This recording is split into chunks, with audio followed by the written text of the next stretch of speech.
Enrique, por favor.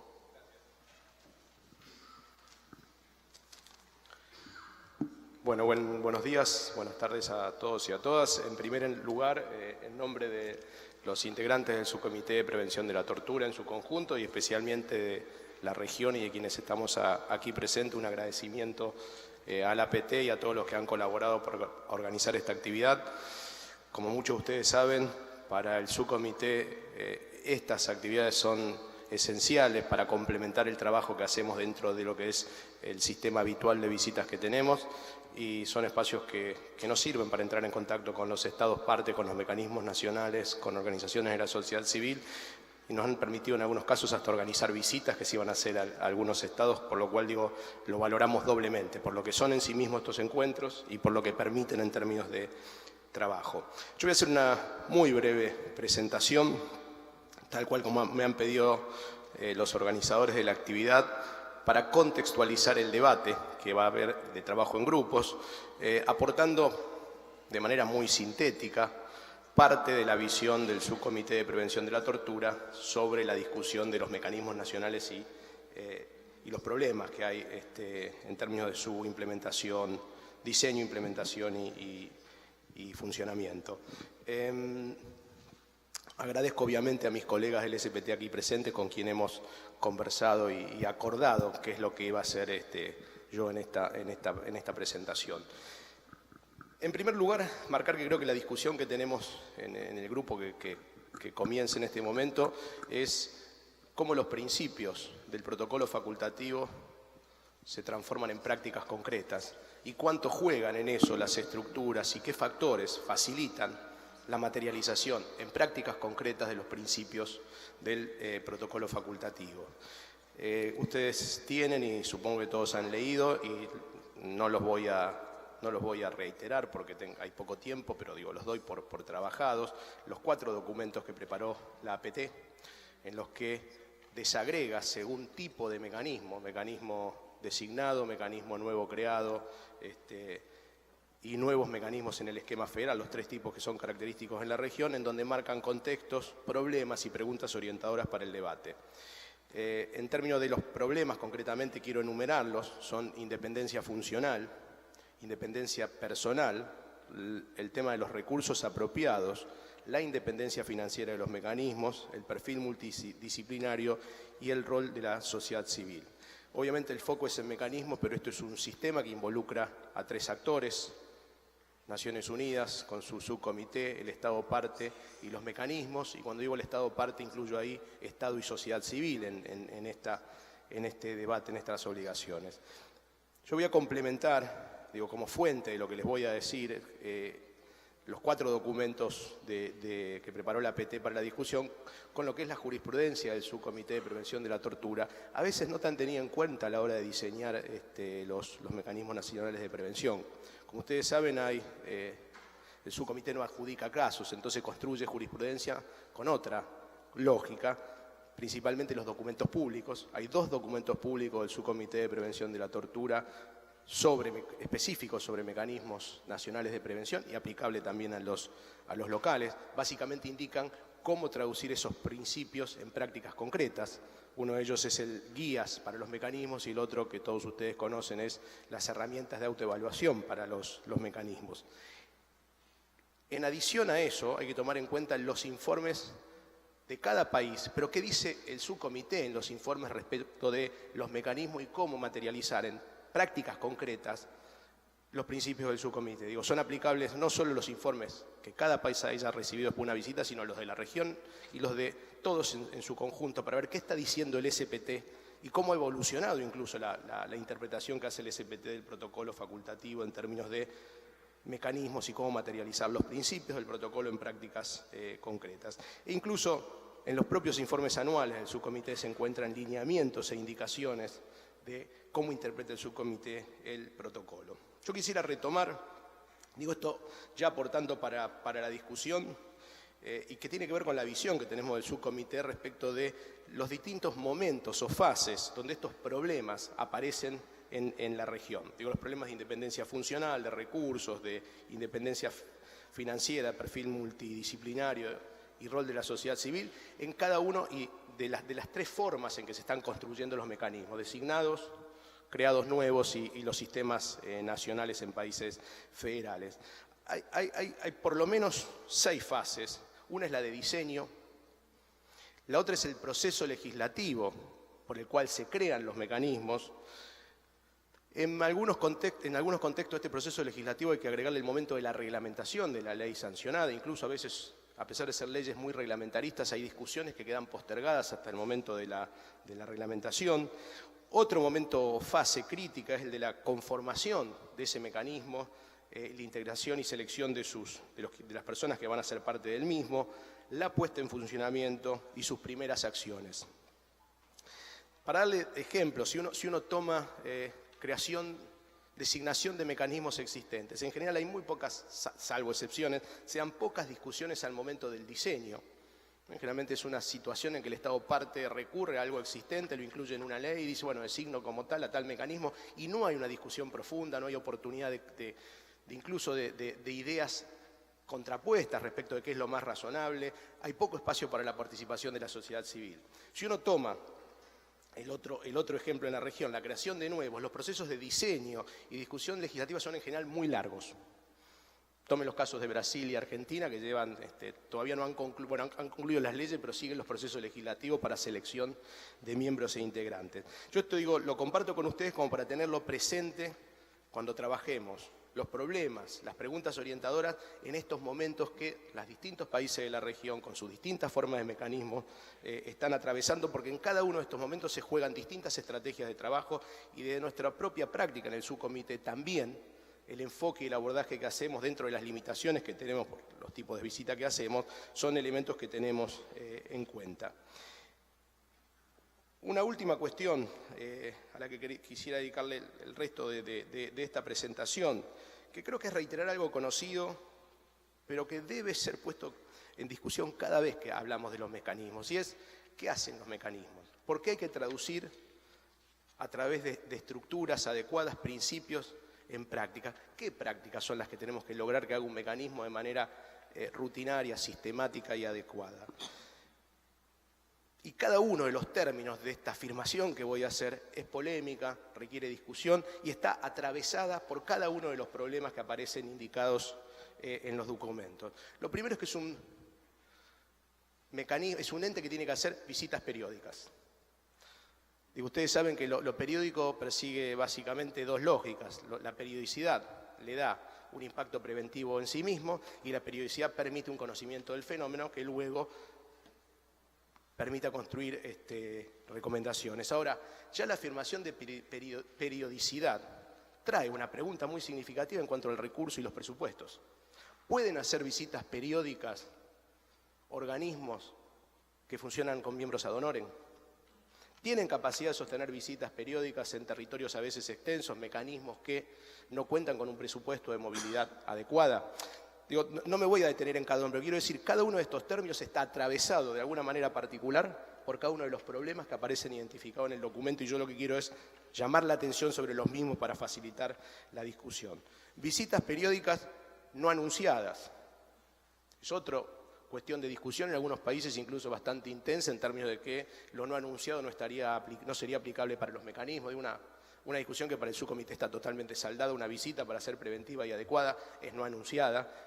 Pueden hacerse visitas anunciadas si uno con un mecanismo va a un lugar de detención a verificar el cumplimiento de recomendaciones. Ahí no hay ningún problema, por ejemplo, en que no sea anunciada. Se cerró tal pabellón, se le agregó agua a tal lugar. Ahí no hay necesidad de lo no anunciado. Pero sí lo anunciado, visita periódica no anunciada, es lo central.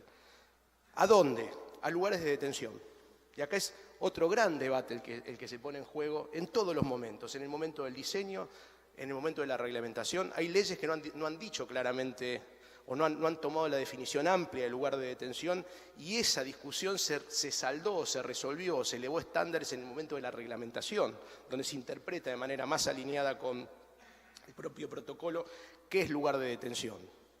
Como ustedes saben, hay países donde la idea de lugar de detención incluye detenciones en el espacio público de muy breve tiempo como una intervención policial en un lugar público donde se pone a alguien las manos contra la pared en una esquina. Digo, hay leyes, reglamentaciones, el caso de la reglamentación de la Ley Federal Argentina, que es clara en ese sentido, amplía el mandato en términos del lugar de detención. Pero es eso también objeto de discusión, es eso también objeto de cada uno de los problemas.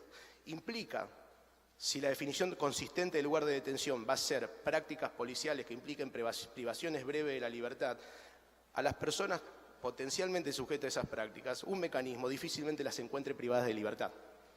Si un mecanismo trabaja tortura y malos tratos en situaciones de protesta social, medioambiental, difícilmente encuentre a esas personas privadas de libertad, salvo que concurra el día en que se dio la protesta y se dieron las detenciones. Entonces, hay toda una pregunta respecto de recursos también, en términos de perfiles de los integrantes, porque no es lo mismo hacer entrevistas en lugares de detención que salir a buscar fenómenos vinculados a tortura y malos tratos en sectores vulnerables a las prácticas policiales. Requiere habilidades distintas, requiere recursos distintos, requiere un trabajo distinto.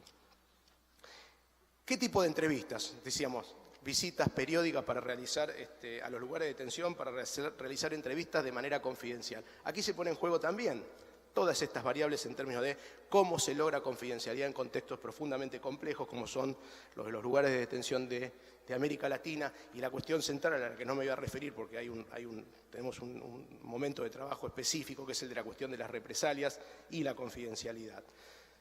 Ahora bien, como decíamos, la visita periódica es en sí misma una forma de prevención, especialmente si es realmente periódica y es realmente no anunciada y se lleva adelante de manera sistemática. Ahora, no es solo para eso que está la visita como un elemento central en el protocolo facultativo, está allí para tomar conocimiento específico de las condiciones que hacen posible, sistémicas, algunas puntuales, otras de escala profundamente estructural, que hacen posible la tortura y los malos tratos. Y ahí quizás está el mandato más difícil de desarrollar y más novedoso para un mecanismo nacional de prevención, donde otra vez se vuelven a cruzar las variables de independencia, recursos, perfiles de los integrantes, cómo son elegidos, etc. Yo acá quisiera hacer una brevísima mención al elusivo tema de la prevención. ¿Qué es énfasis en la prevención? Es una jurisprudencia que creo que está en desarrollo por parte del propio subcomité y por parte de los mecanismos nacionales y locales a través de sus prácticas. Podemos decir varias cuestiones sobre prevención. Es identificar problemas con la suficiente especificidad, algunos puntuales, como decía, otros estructurales, entender la manera en que esos problemas se producen y se facilitan, identificar, que esto creo que es una parte clave para un mecanismo, identificar a aquellos actores que pueden afectar ese fenómeno en algún momento de su trayectoria, ya sea porque tienen capacidad para hacerlo, ya sea porque tienen la obligación de hacerlo y no lo hacen, ya sea porque están allí involucrados y no lo hacen bien, y establecer con ellos un espacio de diálogo cooperativo para llevar adelante esas recomendaciones. O sea, un mecanismo que funciona adecuadamente tiene el conocimiento más preciso de la situación, el conocimiento más completo de los actores, y es quien tiene capacidad de reunirlos y llevar adelante recomendaciones. Pues si un mecanismo solo identifica problemas y hace recomendaciones, las chances de que esas recomendaciones se cumplan son bajas. Si el mecanismo se involucra como un actor clave, es el jugador que arma el partido, arma la cancha, involucra a los actores, tiene muchas más chances de que esas medidas se lleven adelante y además va a construir mucha legitimidad a través de ese trabajo. Como ustedes saben, en la práctica de los mecanismos, a veces hay cuestiones muy elementales y muy puntuales, garantizar una visita más sistemática de los fiscales a un lugar de detención, presencia de la defensa pública o de controles médicos en las detenciones, pero no debemos perder de vista que en la región confrontamos situaciones de mucha complejidad en términos de prevención de la tortura y menciono dos o tres como para ilustrarlas. Las políticas punitivas de populismo penal, o de mano dura. Están generando innumerables problemas en términos de condiciones que permiten tortura, producen hacinamientos, saturan las defensas públicas, implican una mano libre a las instituciones policiales para maltratos y todo tipo de violencia en el momento de la detención, etc. Por ejemplo, reformas de las administraciones de justicia penal que se expandieron por América Latina y vinieron con la promesa de mejorar las garantías. en las visitas que hemos hecho con el subcomité, y lo pueden ver en los informes que ya son públicos, el impacto de estas reformas en términos de prevención de la tortura ha sido por demás bajo y por demás preocupante en todos sentidos. Es clave que los mecanismos empiecen a intervenir en ese rol político en términos de discusión. Para terminar, ¿cómo llevar adelante esa discusión y cómo interpretar el principio de hacerlo de manera cooperativa con el Estado? Ahí hay otro gran desafío y tiene mucho que ver con cómo se va a integrar, no solo cómo se va a diseñar ese mecanismo. Yo puedo compartir con ustedes la manera en que lo hacemos desde el subcomité. Tenemos una muy clara división en nuestro trabajo, en una visita, entre lo que son los hallazgos y lo que son las recomendaciones. Los hallazgos es aquello que no se negocia. O sea, cuando hacemos una visita, el trabajo está dirigido a establecer con la mayor claridad posible los problemas y las prácticas y las condiciones que producen tortura, y buscamos hacerlo con una solidez que sea básicamente incontrovertible. Cuando al Estado parte le presentemos los hallazgos respecto a la situación de malos tratos en una comisaría, de hacinamiento en una cárcel, de falta de salvaguardas adecuadas en un proceso penal, tengan una solidez que justamente no sean objeto de discusión, y el subcomité no va a entrar a discutir esos argumentos. Digo, ahí hay una posición firme que requiere un trabajo muy sólido, que requiere mucho equilibrio a la hora de dejar muchas cosas afuera. Uno no, para tener hallazgos sólidos no puede incluir todo lo que ven y todo lo que encuentra, sino solo aquello que considere que está tan bien fundamentado, que ha sido mucho más que alegaciones, que está corroborado en alegaciones coincidentes, en secuestros de elementos de tortura, en argumentos coincidentes entre instituciones públicas y organizaciones de la sociedad civil y obviamente en los propios hallazgos. Ahora luego entra la otra etapa, que son las recomendaciones. Y ahí sí se requiere flexibilidad y un diálogo cooperativo, y ese es uno de los grandes desafíos, creo, para la región. Yo estoy convencido que en América Latina tenemos una extensa práctica en la sociedad civil, en espacios estatales, de detección y confrontación de la tortura. Tenemos buenas prácticas de litigio. Lo que es muy incipiente aún todavía en la región, no digo que no exista, pero es incipiente, es este espacio de construcción cooperativa a partir de los hallazgos y a partir de una expertise que el mecanismo tiene que construir por sí mismo o involucrando a otros. Y aquí vuelvo a cruzar estos temas, por ejemplo, los problemas en la conformación.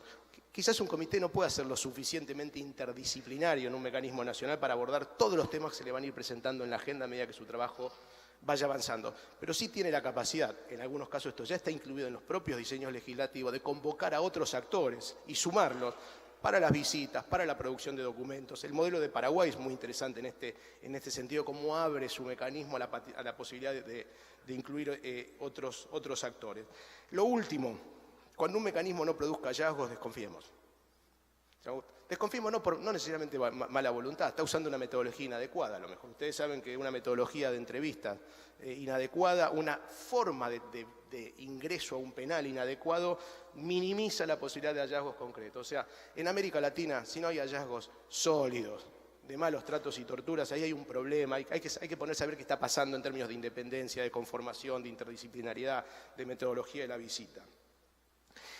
Un mecanismo que no tenga tensión con el Estado y sus agencias, pero también con la sociedad civil, es un mecanismo que con sus hallazgos no está haciendo lo que debe hacer.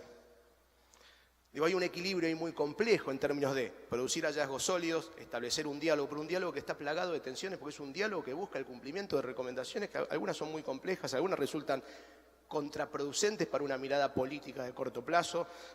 Un mecanismo tiene que saber llevar ese equilibrio, hallazgos sólidos, y cierto nivel de diálogo con tensión. Si es pura tensión, y esto es un problema en algunos mecanismos, también tenemos un problema. Ahí se perdió la posibilidad de un diálogo cooperativo. Si un mecanismo sale de una visita y dice, encontré esto, esto y esto en los medios, ha roto esa posibilidad de diálogo cooperativo con el Estado, con lo cual requiere un equilibrio muy significativo y no perder de vista algo. El protocolo facultativo refuerce el principio de la complementariedad. Hay otros actores en la sociedad civil y en el propio Estado que pueden hacer las cosas que el mecanismo debería no priorizar, debería no hacer. Hay espacios adecuados de denuncia, hay espacios adecuados de detección de delitos vinculados en términos de violencia institucional, tortura y malos tratos, hay espacios adecuados de litigio, y lo peor que podría hacer un mecanismo, y con esto cierro, es tratar de cubrir la falencia de los otros actores. Lo peor que le podría pasar a un mecanismo es volverse Ministerio Público de la Acusación especializado en casos de tortura. ¿Qué debe hacer? Debe, bueno, instar a los que están para que lo hagan. Si lo que está no sirve, crear un fuero aparte. Insistir e insistir sobre eso, pero no caer en el rol de reemplazar a los otros. Y esto es también un tema que atraviesa diseño, conformación y reglamentación. La clásica discusión, ¿puede o no puede litigar un mecanismo, por ejemplo? Bueno, espero con esto haber contribuido a la discusión. Creo que hay mucho más para trabajar y profundizar que va a ir surgiendo en el taller. Y otra vez, muchísimas gracias en nombre del Subcomité de Prevención de la Tortura por esta oportunidad.